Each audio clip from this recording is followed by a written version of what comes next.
Assalamualaikum warahmatullahi wabarakatuh. Saya Fitria Nikmatur Rosidah, NIM 43020020066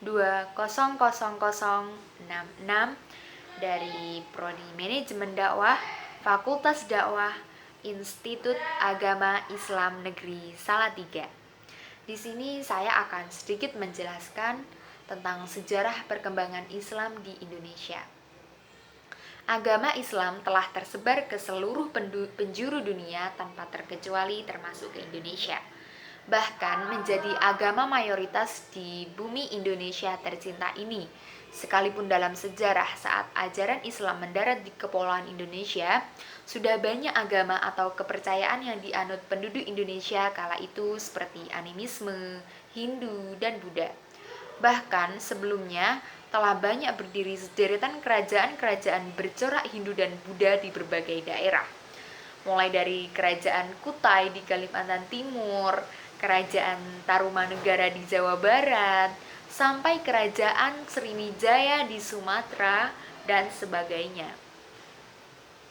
Sebenarnya, sudah ada banyak teori dan pendapat yang menceritakan tentang perkembangan Islam di Indonesia, di mana ada sebagian sejarawan yang berkomentar bahwa Islam datang ke Nusantara dibawa oleh pedagang Arab pada kisaran abad ke-7 Masehi atau pada abad pertama Hijriyah berdasarkan pertemuan batu nisan seorang perempuan muslim yang bernama Fatimah binti Maimun di Leka dekat Surabaya.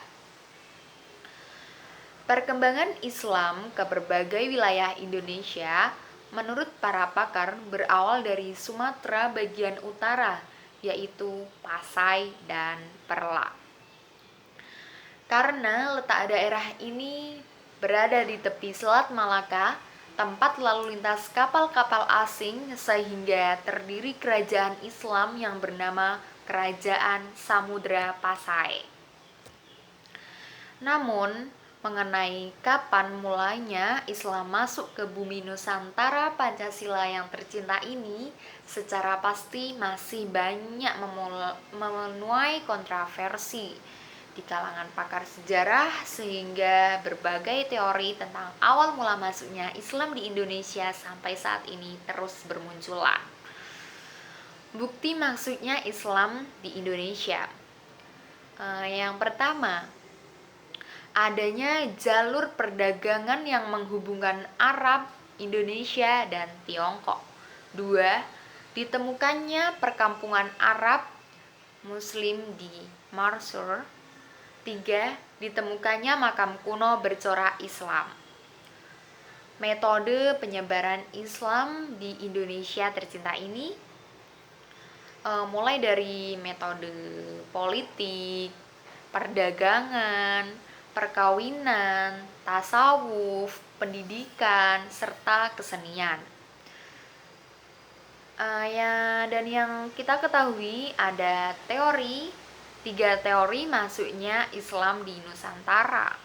Yang pertama, teori Gujarat, yang kedua, teori Mekah, dan yang ketiga adalah teori Persia.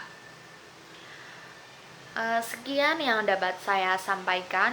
Kurang lebihnya mohon maaf. Wassalamualaikum warahmatullahi wabarakatuh.